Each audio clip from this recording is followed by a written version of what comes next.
Seems like every 24 hours, there's a brand new headline or a new update to President Trump's stance and positioning towards cannabis and or the people he's surrounding him with and their stance towards cannabis. President Trump posted this on his Truth Social. I am pleased to announce that Terry Cole will be the next Drug Enforcement Agent Administrator. Terry is a DEA veteran of 21 years with tours in Colombia, Afghanistan, and Mexico City, who currently serves as Virginia's Secretary of Public Safety and Homeland Security, leading 11 state public safety agencies with more than 19,000 employees. Terry graduated from the Rochester Institute of Technology with a Bachelor of Arts in Liberal Art Criminal Justice and holds leadership certificates from universities of Virginia, University of Notre Dame, Mendoza School of Business, and MIT Sloan Executive School for Artificial Intelligence and Machine Learning.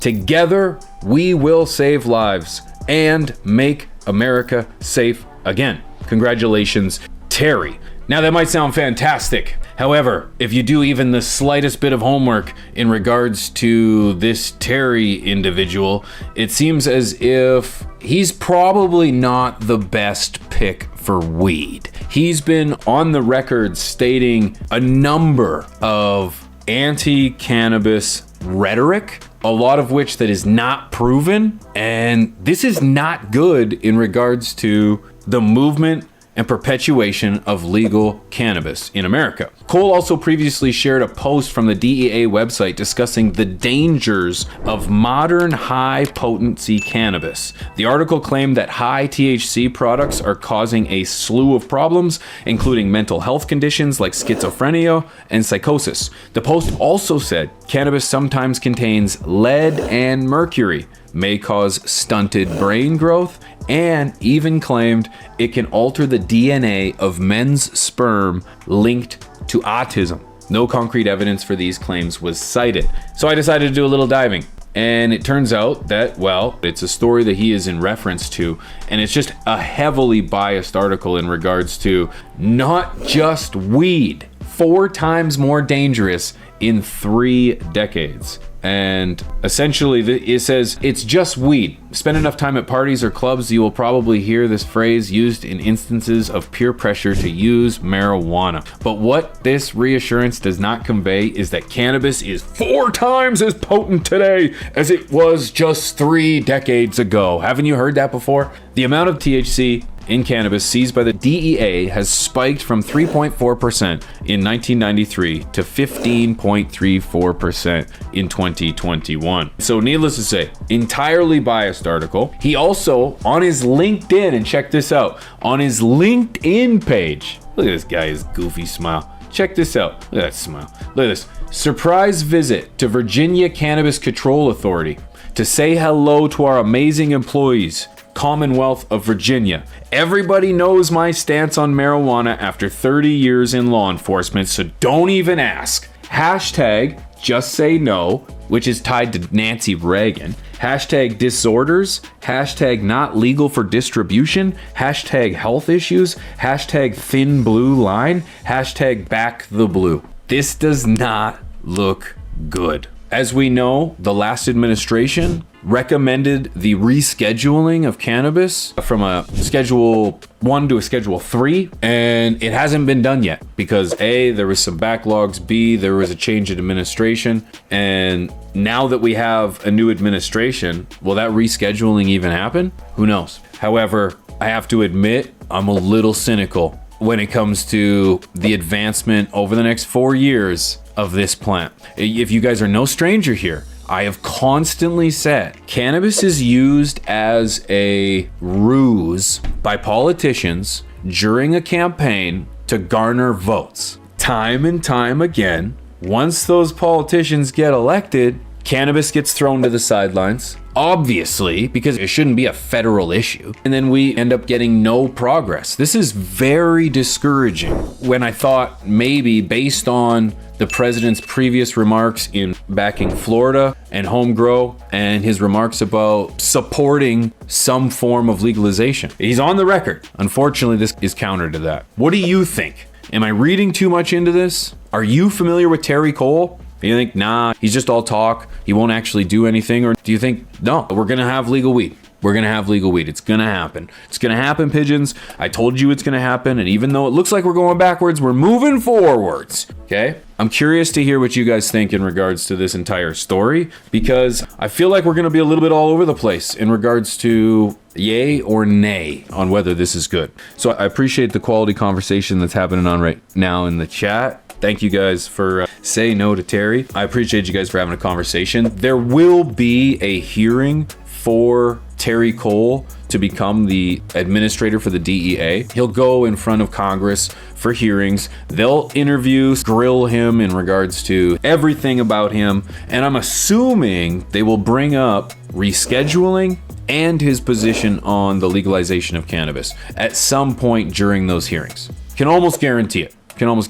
So this might be one that we want to pay attention to in regards to nominees, because this is the DEA, the Drug Enforcement Agency. So it's like, this is the people that have a direct impact on the prosecution of our people. And they can also be the ones that have a direct impact on not leading that charge. So I'm curious what you guys think about that. And one thing that I want to tie to this is there is an opinion, or there's a position out there by law enforcement that say, no, we are no longer effective. And if you tuned into this article by the Star out of Toronto, it says this: we are just no longer effective.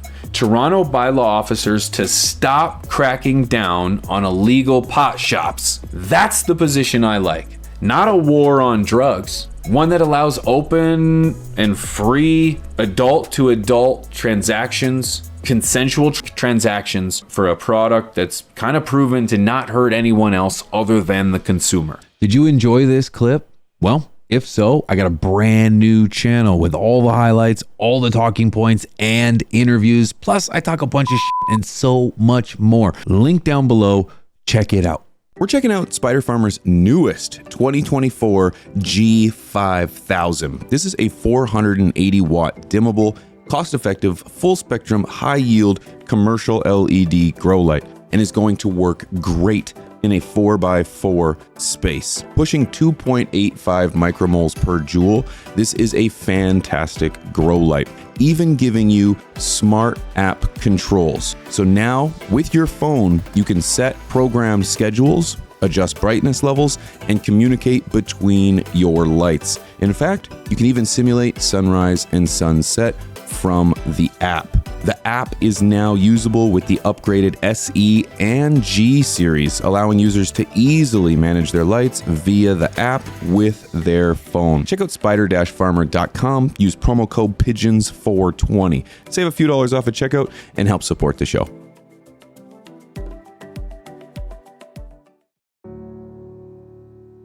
In the arms of the angel, fly away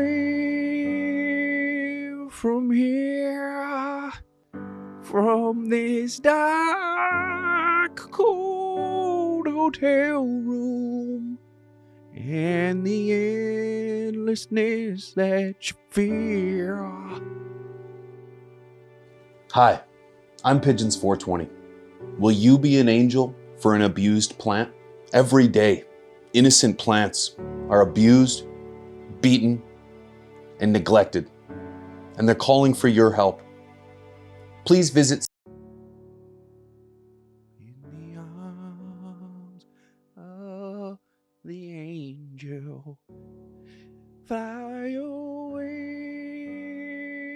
from here, from this dark, cold hotel room, and the endlessness that you fear.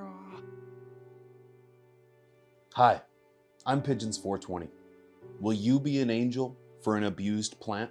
Every day, innocent plants are abused, beaten, and neglected, and they're calling for your help. Please visit stashblend.com today and join the nation in helping abused plants get an 8-ounce bag of Stash Blend. That's just $27.70. or 96 cents per day. You'll be helping rescue plants from their abusers and provide nutrition, beneficial bacteria, mycorrhizae, and love. You'll help rescue plants from their abusers. Call or join now, and you'll receive a welcome kit of a photo of a dude impacted by your decision. Order now and change a life.